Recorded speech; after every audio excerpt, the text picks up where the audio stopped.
보도록 하겠습니다. 오늘 말씀의 본문인 호세아서는 선지자 호세아가 이스라엘 백성에게 전했던 하나님의 말씀을 다루고 있습니다. 호세아는 어떤 사람이냐면 북이스라엘에서 활동했던 선지자입니다. 성경을 조금이라도 보신 분들은 아시겠지만, 성경을 쭉 한번 읽어보신 분들은 아시겠지만, 북이스라엘 왕 가운데는 단 한 명도 하나님을 제대로 섬긴 왕이 없었습니다.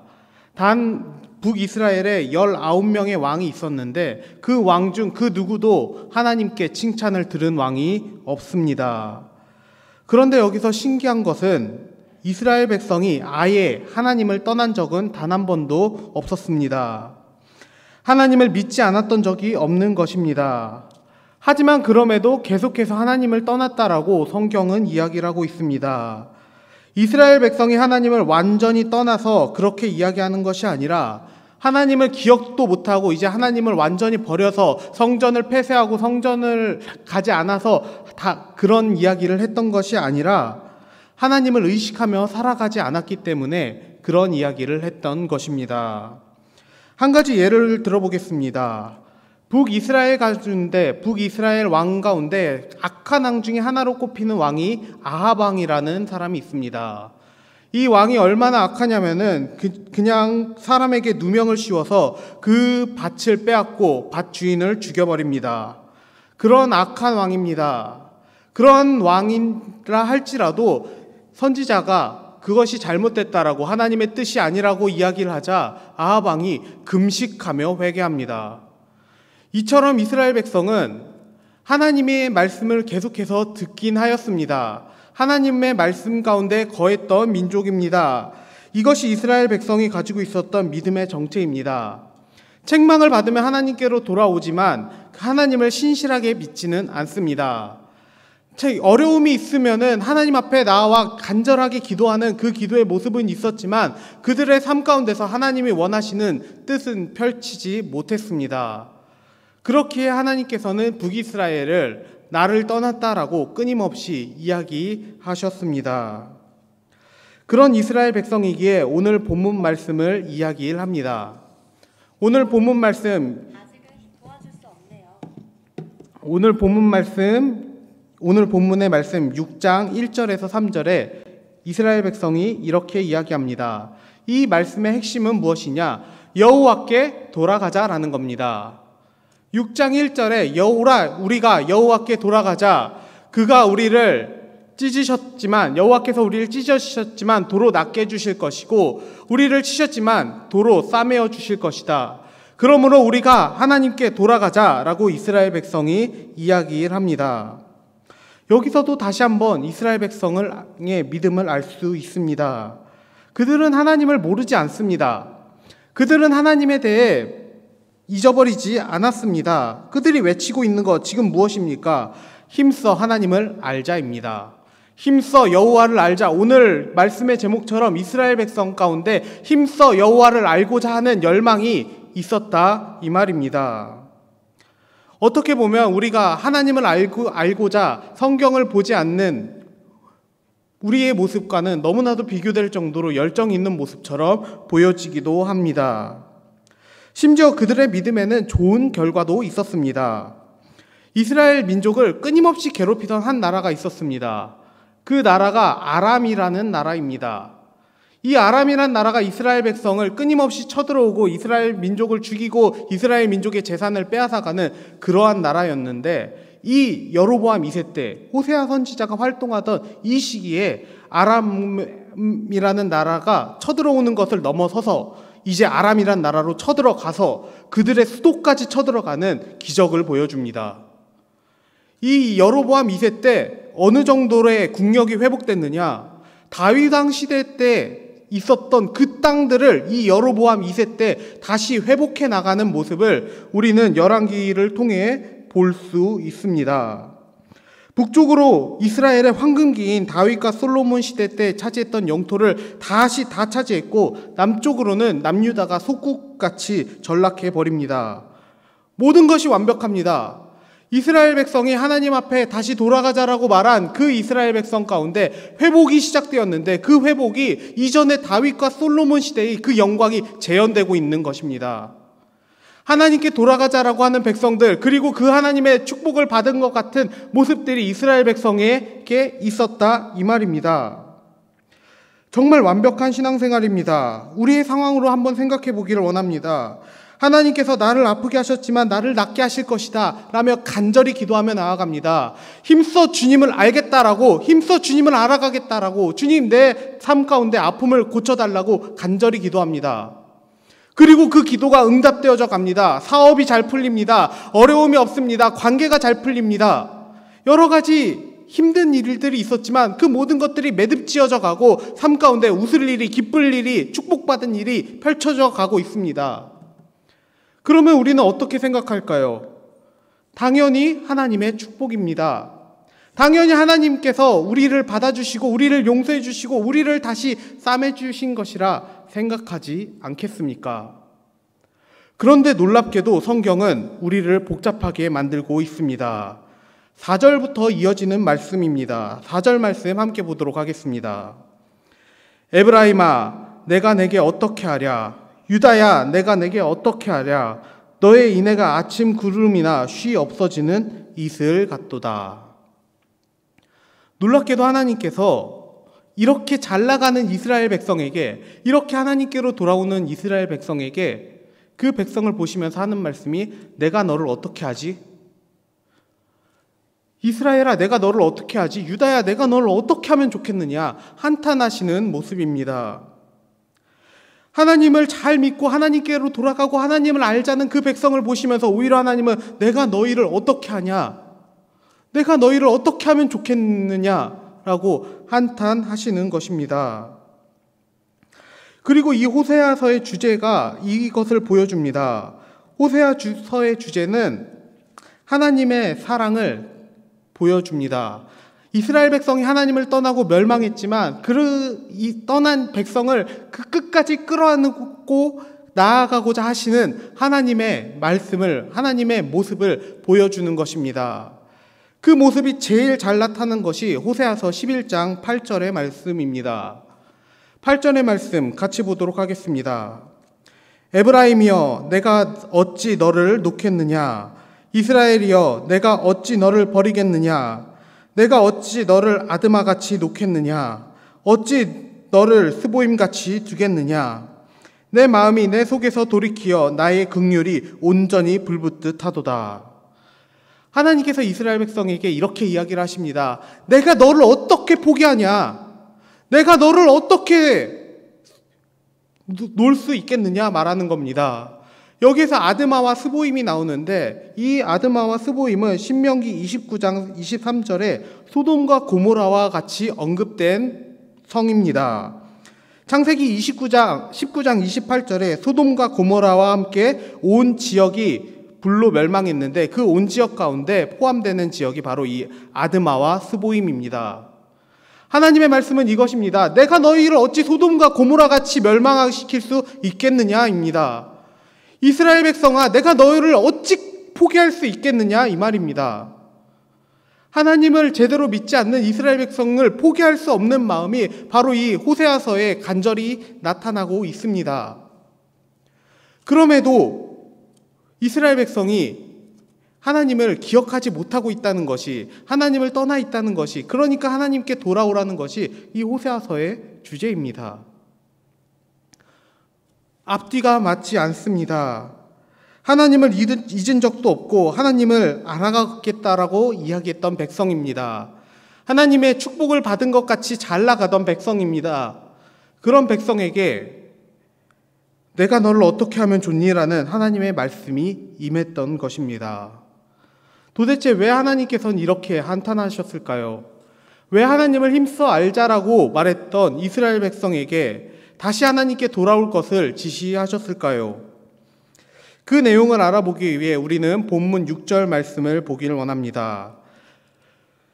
나는 인애를 원하고 제사를 원하지 아니하며 번제보다 하나님을 아는 것을 원하노라. 두 가지 하나님께서 원하는 것을 말씀하십니다. 하나는 인내이고 다른 하나는 하나님을 원한다, 하나님을 아는 것을 원한다라고 말씀하십니다. 여기에서 인내라는 이 단어는 4절 말씀에도 똑같이 나옵니다.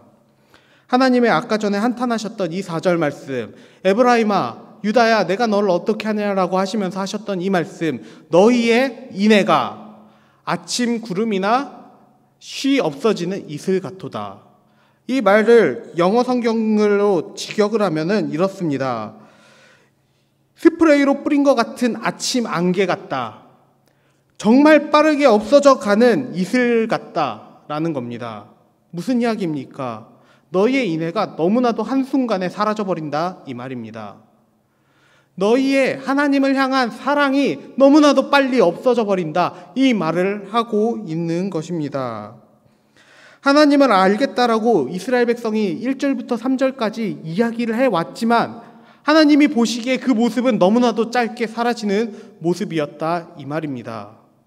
하나님을 향한 마음이 하나님을 신실하게 따르겠다라고 하는 그 사랑의 고백이 너무나도 빨리 사라져버리는 이스라엘 백성의 모습을 하나님께서는 알고 계셨다라는 것입니다. 이러한 상황을 우리가 잘 보여주는 경우가 한 예가 있습니다. 청소년들을 데리고 수련회를 가보면 너무나도 잘 알 수 있습니다. 여름과 겨울에 이제 아이들을 데리고 수련회를 떠납니다. 가서 열심히 찬양도 하고 기도도 합니다. 뜨거워집니다. 그런데 그랬던 청소년들이 다시 돌아와서 학기가 시작되고 아이들을 데리고 말씀 묵상을 하면 어느샌가 모르게 다 그 은혜를 잊어버렸습니다. 너 천국 갈 수 있니라고 물어보면, 너 하나님을 믿니라고 물어보면 갸우뚱하는 애들이 등장합니다. 하나님을 향한 신실했던 믿음이 어느 순간 사라져 있다라는 것입니다. 우리라고 다르겠습니까? 우리라고 그러한 믿음이, 그렇게 사라지는 믿음이 없었겠습니까? 우리의 하나님을 처음 믿는 그 마음은 어떠했습니까? 그 은혜의 감격은 어떠했습니까? 하나님과 소통하던 기쁨, 하나님을 알고자 했던 마음, 그리고 하나님께서 주시고자 했던, 하나님께서 내 삶을 통해 이루시고자 했던 그 사명들을 하나하나 해나갈 때에 가지고 있었던 열정들 어떠했습니까? 그때 했던 생각과 그때 했던 결단이 아직도 우리의 믿음의 생활 가운데, 믿음의 모습 가운데 있습니까? 이스라엘 백성에게도 하나님을 사랑하는 마음은 있었습니다. 설교 초반에도 말씀드렸듯이 그들은 어려운 일이 있을 때마다 하나님께 기도하고 책망받으면 하나님께 회개하는 그러한 민족이었습니다. 지금 우리의 믿음과 별반 다르지 않다 이 말입니다. 그렇지만 하나님께서는 호세아에게 말씀하십니다. 내가 이스라엘 백성을 어떻게 하면 좋겠느냐? 그 은혜를 빨리 잊어버리는, 그 은혜를 쉬 사라져버리게 하는 그 너희 이스라엘 백성, 회개의 각오가 정말 뜨거웠지만 너무나도 빨리 없어져 버리는 그 이스라엘 백성, 내가 너희를 어떻게 하면 좋겠느냐? 그 말씀이 우리의 말씀이 되지는 않았습니까? 그리고 이스라엘 백성은 그 뜨거운 회개를 하였고 그 뜨거운 회개 가운데 하나님 앞에 제사를 드렸습니다. 하지만 이스라엘 백성의 마음 가운데 점점 신앙이 식어가면서 그들의 모습 가운데는 이제 제사밖에 남지 않았습니다. 번제밖에 남지 않았습니다. 이스라엘 백성 가운데 그렇게 뜨겁게 하나님을 의지하고 하나님을 예배했던 그 마음은 없어지고 이제 습관에 따른 예배가, 습관에 따른 제사와 번제가 드려지고 있었던 것입니다. 그렇기에 6절에 하나님께서 이렇게 다시 말씀하십니다. 나는 인애를 원하고 제사를 원하지 아니하며 번제보다 하나님을 아는 것을 원하노라. 제사가 소중하지 않다는 것이 아니라, 번제가 소중하지 않다는 것이 아니라 하나님이 원하시는 것은 너희가 인애를 담은 제사라는 겁니다. 너희가 하나님을 사랑하는 마음으로 나아오는 그 제사가 중요한 것이고 하나님을 알고 온전히 드리는 번제가 중요하다라는 것입니다. 우리에게도 마찬가지 아니겠습니까? 우리가 뜨겁게 사랑했던 하나님, 우리가 정말 열정적으로 충성했던 하나님, 그렇지만 그 하나님을 믿고 계속해서 걸어왔지만 어느 순간에 그저 교회에 오는 것, 그리스도인으로 살아가는 것에 익숙해져 버려서 하나님을 향한 뜨거웠던 사랑이 어느 순간 없어지고 그저 신앙생활의 모습만 남는 그러한 우리의 모습이 아닙니까? 그렇다면 그 모습을 보는 하나님께서 우리를 보며 어떠한 말씀을 하시겠습니까? 우리의 신앙생활을 돌아보았으면 합니다. 신앙생활이 10년, 20년 쌓여 나아갈 때, 하나님을 믿는 세월이 하루하루 길어질 때 우리의 신앙생활의 끝에 남는 것이 무엇입니까? 그저 교회에 나아오는 것이, 그저 교회에 와서 함께 예배드리던 성도들이 남는다면, 그것만 남는다면 우리는 어떠한 모습을 가지고 신앙생활을 했는지 다시 한번 생각해 봐야 합니다. 우리의 신앙생활의 끝에 남는 것이 하나님을 사랑하는 마음이길 원합니다. 우리의 신앙생활의 끝에 남는 것이 하나님을 아는 지식이기를 원합니다. 오늘 말씀의 제목처럼 힘써 여호와를 알아. 정말 10년, 20년 삶이 지속되면 지속될수록 그 시간이 가면 갈수록 하나님을 만나고 그 하나님에 대한 이야기가 가득하기를 원합니다. 다윗의 삶을 되돌아보면 어떻습니까? 그 다윗이 물론 어려운 길들을 걸어갑니다. 힘든 길들을 걸어갑니다. 그렇지만 다윗의 삶 가운데 삶 끝에 남은 것이 무엇이었습니까? 다윗이 그 삶의 끝에서 찬양했던 것이 무엇입니까? 자기가 이루었던 완벽한 업적입니까? 넓혀왔던 영토입니까? 아니면 부국강병을 이루었던 그 놀라운 일들입니까? 아닙니다. 다윗이 그 끝에서 했던 건 여호와를 찬양할지라입니다. 하나님을 찬양하는 모습입니다. 하나님의 사랑을 깨달아가는 모습입니다. 그 삶의 끝에서 그 삶 가운데 하나님을 생각할 때, 내 신앙생활을 생각할 때, 돌아봤을 때 가지고 간직했던 것은 성전을 짓기 위한 준비도 여러 가지 자신의 업적도 아닌 하나님을 찬양하는, 그 하나님을 사랑하는 마음입니다. 지금은 코로나 시대입니다. 교회에 나와서 예배드리는 것이 참 쉽지 않습니다. 거리도 두어야 하고 마음껏 찬양도 못합니다. 그동안 금요일마다 뜨겁게 찬양하며 울부짖으며 기도했던 그 모습들, 여러 가지 주님 앞에 나와왔던 그 신앙의 모습들이 더 이상 우리의 모습이 되지 못하고 있습니다. 더 이상 뜨겁게 찬양하지도 못하고 울부짖으며 주님 앞에 함께 나와 기도하지도 못하고 있습니다. 이러한 어려운 상황이 지속되면 지속될수록 어느 순간 내 삶에 변화가 일어납니다. 예배 가운데 비대면으로 드리고자 하는 욕구, 하나님의 삶 가운데 그저 지금의 모습에 익숙해져가는 우리를 발견하게 됩니다. 그러나 우리 가운데 어떠한 모습의 어떠한 형태의 예배를 드릴지라도 그것이 중요한 것이 아님을 깨닫길 원합니다. 찬양하지 못하여 답답함이 중요한 것이 아니라, 울부짖으며 기도하지 못함이 답답한 것이 아니라, 우리가 하나님을 알아가지 못함이 답답함을, 우리가 하나님 앞에 하나님을 더욱더 사랑하지 못함을 답답해함이 있기를 원합니다. 힘써 여호와를 알아, 힘써 여호와를 알자라고 그렇게 외치고 그 안에서 거하지 못함을, 하나님의 말씀 안에 거하지 못함을 답답해하는 우리가 되기를 원합니다. 이 코로나 가운데, 이 어려움 가운데 우리의 믿음을 돌아보며 주님을 알아가는 자들 되기를 주님의 이름으로 축복합니다. 기도하겠습니다.